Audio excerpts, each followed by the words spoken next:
Yo, it's Guido. Happy 4th of July, guys. We got some fireworks here for you. And unfortunately, they're Italian fireworks because what I should have done is played some American tanks with red, white, and blue, the red, white, and blue camos and stuff, and then have a little collaboration there of those. Is that the word? That's not the word. Collection, that's the word I'm looking for. And that would be very clever and very 4th of July-y, wouldn't it? Yeah, it would. But I am not either that clever or contrived. You know how we roll around here, okay? That would have required a lot of forethought and planning, which I do not have. I should. I should. I have a lot of time. We're in we got the Rona going on, and we got all kinds of time, and I don't know what's my problem. I don't know what my problem is, but it's not a problem today because we have fireworks in the form of the Progetto. So we're gonna have to deal with Italian fireworks, and we are getting the fireworks from Psychotic Dreams from our clan GFLC and his Progetto 65. This is an all tier 10 battle. I have two battles free, and I don't remember if the other one's all 10 or not. But there's a couple interesting things about this. We're gonna watch this go. But this first one's an Ace Mastery. The second one's a Class 2, and they're both 7,000 damage games. So let's check that out because there's a little bit of difference in the range of some of the damage. I think there's a little bit more assist damage on this one. We'll see the cards afterwards, but there's quite a difference between the experience. And it's a good example of how that kind of happens. If you shoot things further away, if you get a little bit of more, a little bit of more, you get about the same damage, but a little bit more assistance, it can really change your experience as well as kills in here. So we'll check this out. We're going to speed this up because it takes a while to get into the action. And here we go. All right, so the first thing you did is, and I went past it, but hey, that's part of this channel. All right, deal with it. He comes up here initially. I thought he was going to go straight into town, but he doesn't. He's going to hang out here on this hill, and then he finds this EBR. But watch the accuracy. First, this gun is pretty accurate. Then watch his accuracy with his aiming. Pretty darn good. He's going to take a look at this guy. He comes over, and he tries to auto him and then thinks better of it. Oop, there we go. Got one. That's a miss. Darn it. And then the kill shot. Oh, crit, no damage. Oh, Angel almost got its wings. So we're going to hang out here. One thing you'll notice Psychotic does pretty well is managing his clip. So he's very patient as far as waiting for all four shells to get in there so he can run in and take on whatever it is that he sees with all four shells. So he just kind of hangs out here. Me, I'd already been in town. There you go. Let's see what that does for him, though, because it actually works out a bit. He's going to kind of see what's going on. He's going to start moving this way, and then, oh, hello. Boom. And we're going to boom. And the bat chat's like, please don't hit me again. No, I am going to hit you. Don't do it again. Don't do it. And not quite enough to clip out a bat chat, but good golly, almost, right? One more shell. He's a one-shot now, nearly everything. So Psychotic says my work here is done on that ridge and pushes on in.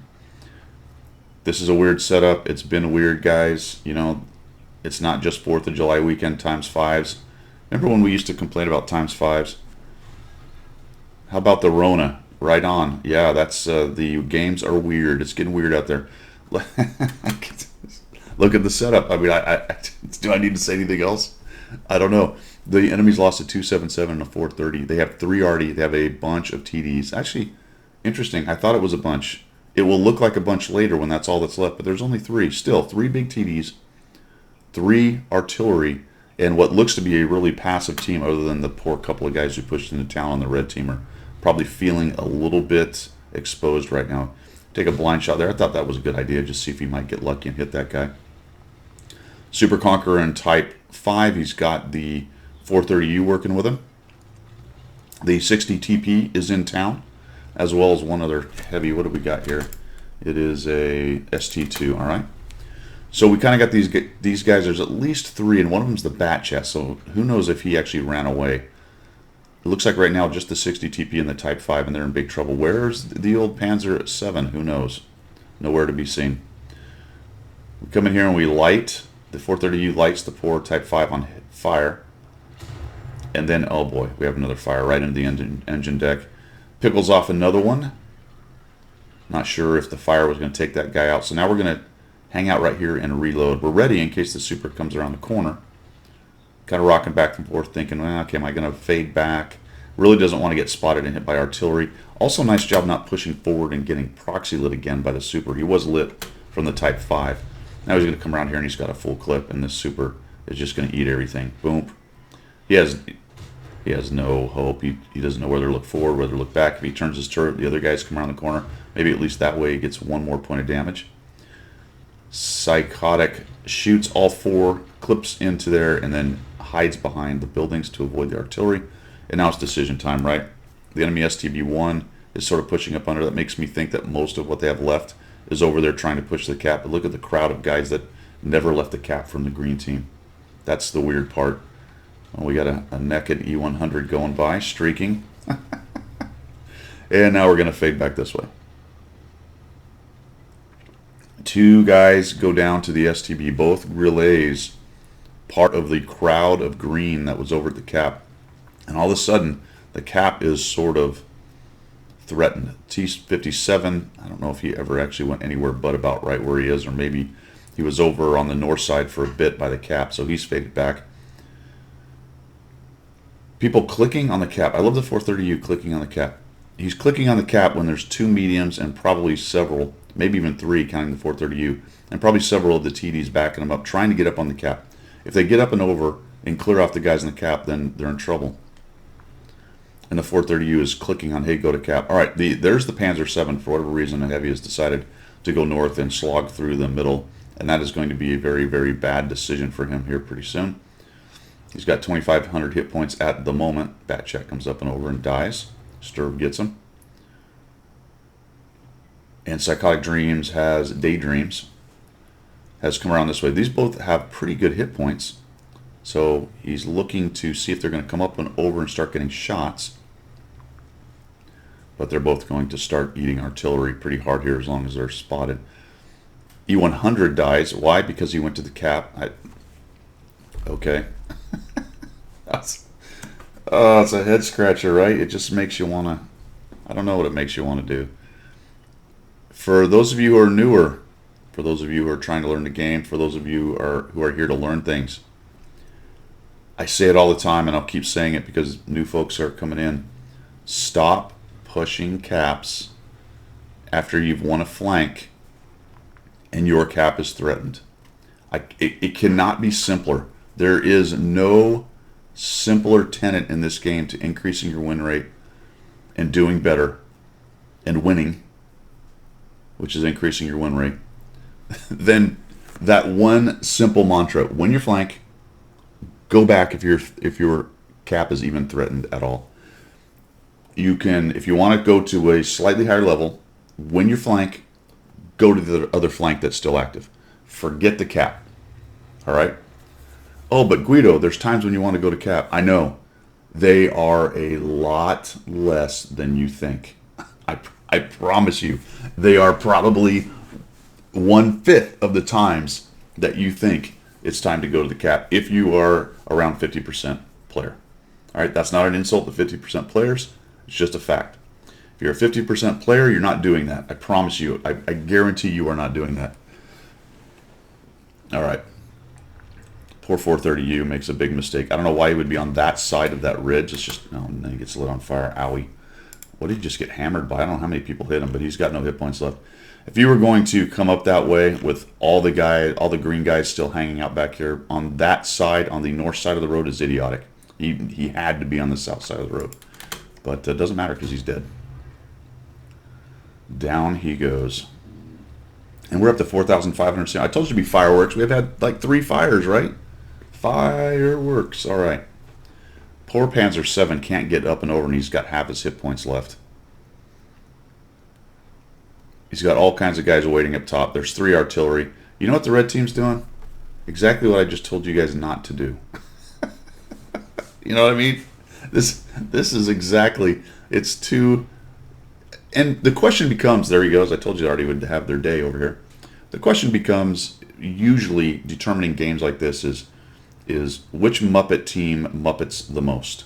Which Muppet team Muppets the most? The STB at least can probably get away. The Panzer 7 didn't really have an option. He wasn't going to get away. Once he pushed up under there, there was no place to go. He's in that big pit. Another general tenet. I mean, it's not as big as the one before. Don't drive into pits when there's lots of guys on Overwatch. Just, nothing good happens. Panzer 7 has gone back to garage to pick a new tank for that very reason.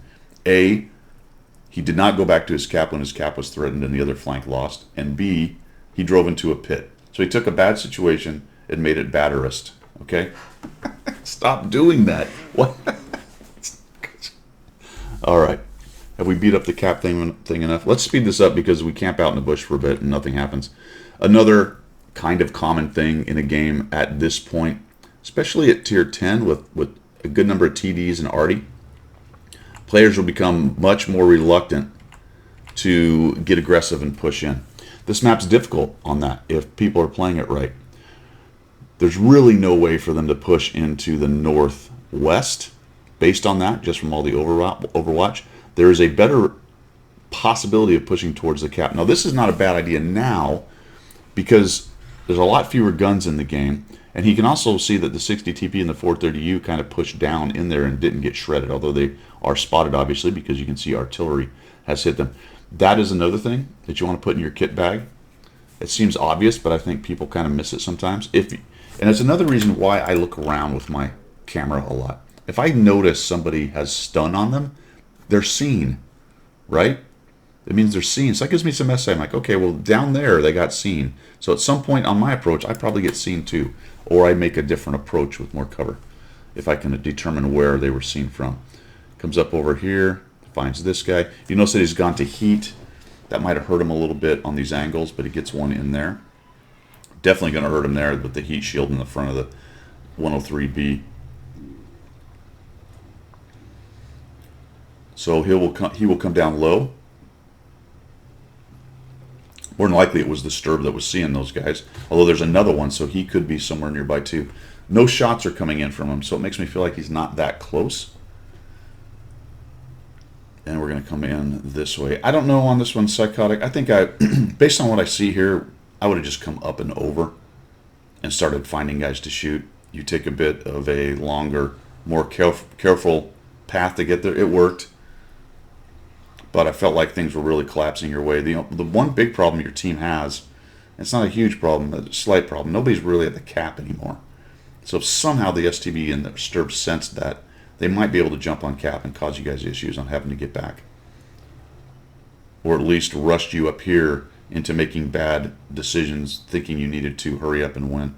And I think maybe the STB was thinking about it. You're going to catch him. More than likely, actually, he's probably just running away because your crowd is coming up to the cap. That's where he basically fell back to. And there he is. So he's been up near your cap for a while, probably. The STB is about to learn what a fully clipped Progetto does to another medium. That medium has already lost 500 hit points, so he's already in trouble. And here we come. He gets his one shot in. He needs two shots. He's probably going to get one more. There we go. He gets one more, and he gets rammed, and he knows it's all over. Unless he can somehow bounce that shot. See him put a little slight angle on that, trying to just a prayer shot, maybe entice a shot into the turret or something to keep him alive, but no such luck. And we're up to 6,786 damage. Fireworks, guys. A lot of damage. A whole bunch of damage. 4 kills. I'm going to come around here. We're going to find the Arty, outspot him. Who knows, maybe even that tree right now where he stopped is giving him a little bit of hitbox. Camo. And this is weird. He comes down here, but the Sturb does not make its presence known. I'm just going to speed up because we do get lit. Where is the Sturb? At first I thought, well, maybe he is up there on top, kind of watching in case they come back to the cap. I think he's down here in one of these bushes. A shot actually comes in, so let's see if we can see where that shot goes. Where is it? Right there. Interesting. Maybe he was up there. Based on that hitting down, I thought he was going to be in one of these bushes, but very unlikely based on the shot going into the water. That makes me think he is probably up in those bushes. That's awesome. All right. But it's too late. Game is over. And we have won at 7,286 damage. I got another 7,000 damage. I told you, I promised you fireworks. 5 kills and 819 assists. Now, this is the mastery. So there's a few more kills, I think. There's more assists and there's 7,200 damage, and a good portion of that was close in. Some of it was pretty far away. But you'll take a look at the card, and then we'll go to what was actually a very similar game, slightly worse, but it's actually a Class 2. So here we go.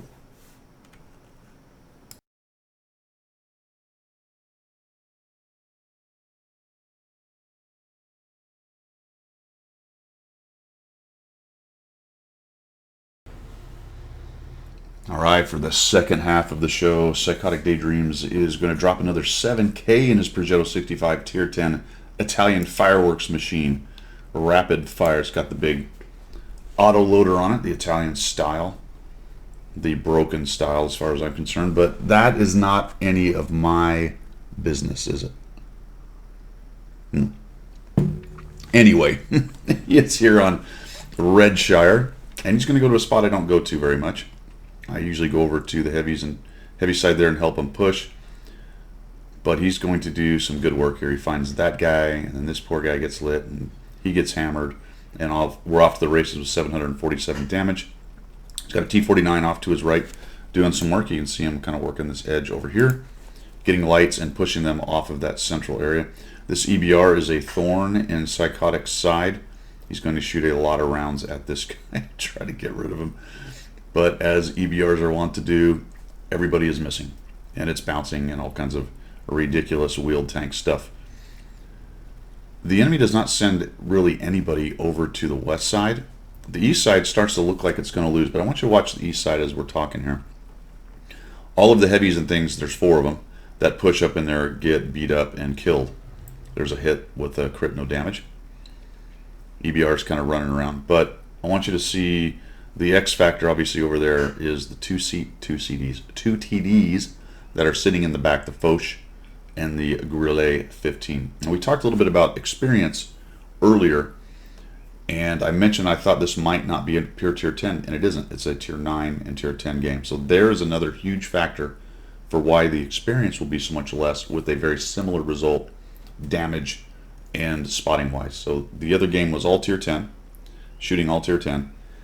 He was shooting a little bit closer, I believe. You'll have to take a look at the cards. That's one thing I didn't note before I started doing this one. So not all Tier 10, slightly less assist, and I think some of the shots were from a little bit further range, or a few more because there's a differentiation. I want to say it's at 3,000 meters where there's less experience outside of that. So if you are shooting, basically the gist there also is if you're shooting other people's spots, then you're sharing experience. You don't get all of it, which is why it's better to be close to get experience. But of course, you got to balance that and adjust for what's going on in the game, how it is you need to fight that particular tank you're playing, what the enemy composition is. And so again, notice over on the east side, they're starting to lose. The mill is back, hold down, the object's getting beat up, and it looks like they're about to lose wholesale over there. Psychotic moves up to this next ridge. I think this is a good idea because he's going to take out this poor leopard. Bam. Going to come in here. Bam. And down he goes, and he loses no hit points for it. That is the assassination technique that you need to learn for autoloaders. When the time is right and you can get in there, it's especially good if you take 0 damage back. But if you can get in there and clip people out who are lower than full hit points, that is a good thing. Going to need a lot more lead fire on that guy. A little bit dangerous, kind of highlighting yourself, but not bad. Gets tempted by the Foch, and I would be too, and then sees this. Not bad.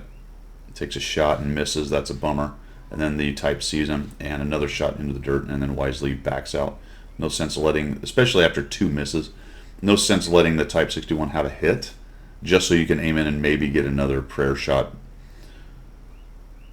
He was hold down. There wasn't much of him poking. You'd already missed twice. Why throw good money after bad? That's a nice shot right there, man. Good shell velocity on this gun, which is important for shooting fast-moving targets like wheeled tanks. Why? Because you require less lead fire. Hopefully you guys all understand that. If you've ever hunted birds or simply just played a video game where lead fire was required, anything that is moving, let's say you play basketball, right? Do you throw the pass directly at a fast-moving guy that's moving from right to left? No, you got to kind of lead him. Whether it's just a standard bounce pass or whatever it is, You're going to throw an alley-oop. Do you throw it behind him or at him? No, you throw it towards the basket where he's going. That's the same idea. Should we go on? Or do we need more analogies from basketball? How about football? Same thing in throwing a pass in football. Do you lead the receiver or you just chuck it straight at him? Well, it depends on how fast you throw, I guess. And that's where the shell velocity comes from, isn't it? If you're throwing the football faster, you don't need as much lead. Same thing. Is that horse beaten to death or what? We've been working this middle thing. I kind of let you watch that while I babbled. Because the EBR is doing what EBRs do. It makes it. I don't know why you just didn't go up there and kill him. That was very strange. I suppose you didn't want to eat too many shots. I think I would have snapped that off and tried to get him. Nice sequence here. We're going to hit him. Leopard PTA is in trouble. Takes another hit. And maybe one more. Probably, I think, also two. I'm pretty sure you did get that based on it ends up being a 7,000 damage game. In the end, shows 6,000. So the EBR is doing what EBRs do. He's keeping all these mediums honest. They're not able to come up over, establish, and start getting that vision down into the bottom, into the pit down there, because he keeps coming up and lighting them and giving the SA for his tanks. Now the Foch, I don't know why he breaks cover, but he does and pays the price. Now we're going to have a little sequence of blapping, I think, here at the EBR. Oops. Then we're going to auto aim. Then we're going to miss. Then we're going to no auto aim. And then we're no, yes, auto aim, no auto aim. EBR survives all that. You could have bet there's 3 or 4 people all shooting at him right now, and he takes 0 damage from it. I don't know why, but my EBR isn't able to do that. My EBR explodes pretty easily. All right, so Psychotic right here. This is kind of the stalemate. You've got their team stuffed into the corner. The EBR is the one and only thing keeping your team from absolutely rolling this team up. Isn't that an interesting dynamic? There is only one tank that can do that. Perhaps a light tank in a bush close by, but just as far as pure being able to get from side to side and place to place, sometimes a bushed up scout, passive scouting, can't quite see some of the nooks and crannies, but an EBR raging around can probably put its vision on just about everywhere he needs to do, especially in a corner of a map like this, and he's very hard to kill.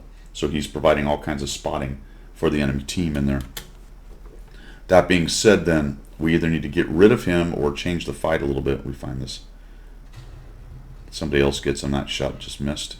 There we go.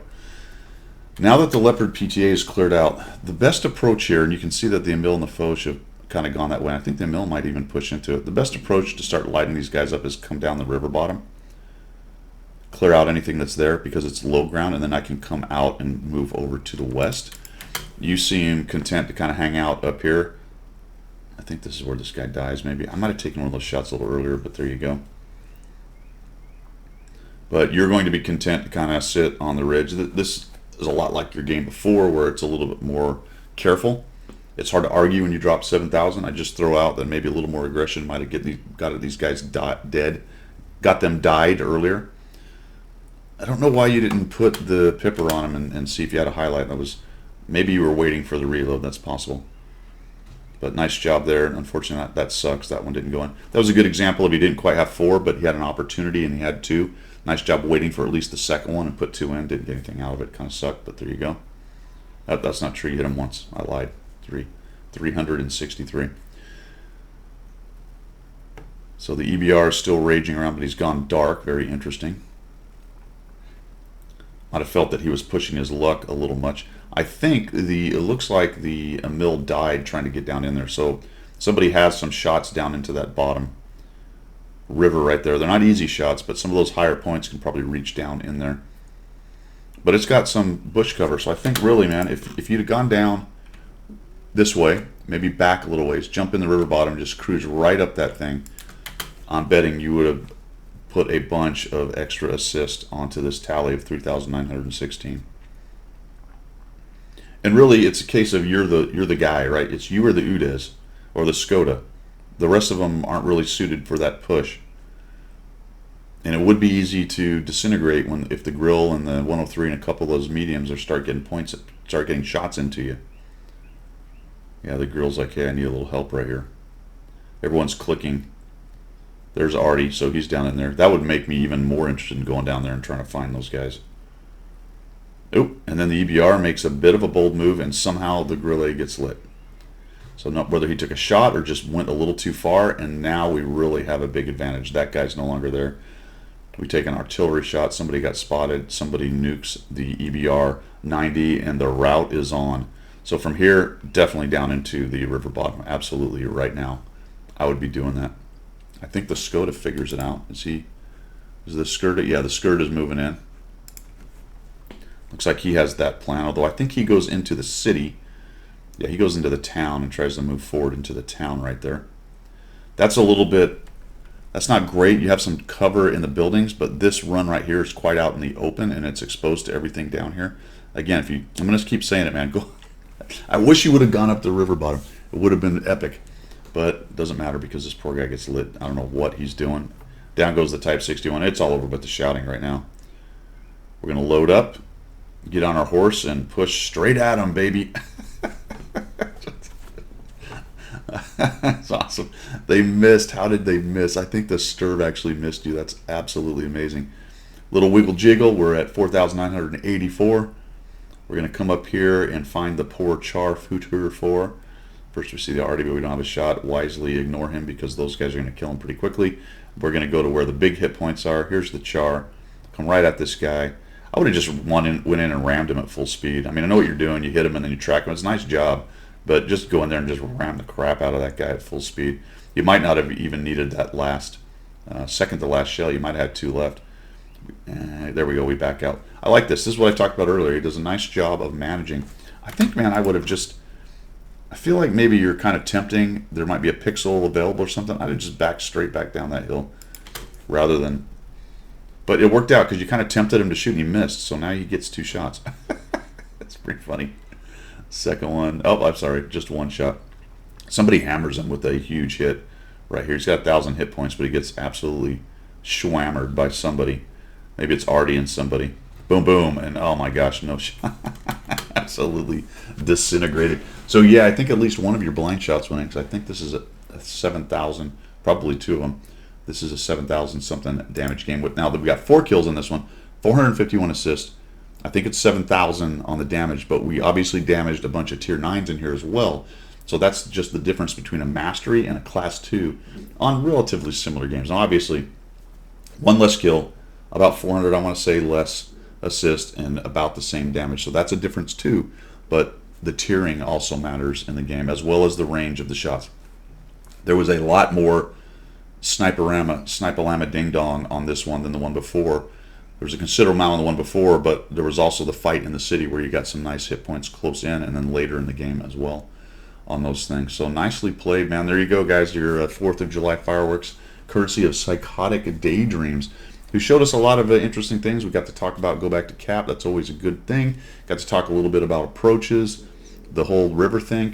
That dead horse is not dead yet, but now it is. I beat it again.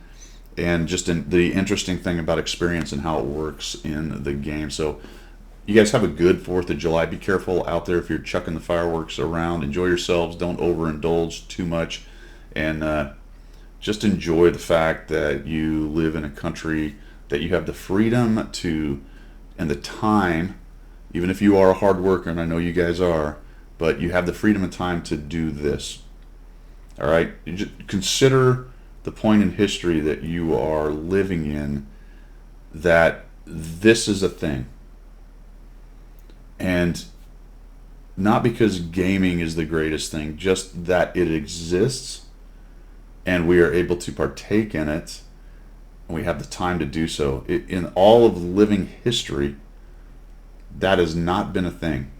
And the infinitesimal speck of time that we live in right now, where it is now, after all of the shoulders of the giants we stand on have done the things they did, good and bad, all right, this is where we are. So just for a moment, have a beer or a tea or whatever you like, your Coke or water, and just reflect.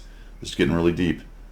Just reflect on that fact, 'cause I think it's important to have a realistic view of where you are and what's going on, even in challenging times, so that you have a perspective. Because perspective is in very short supply. All right, guys. Wow, that got deep quick. This is Guido signing off from my new motivational channel. All right, see you guys later.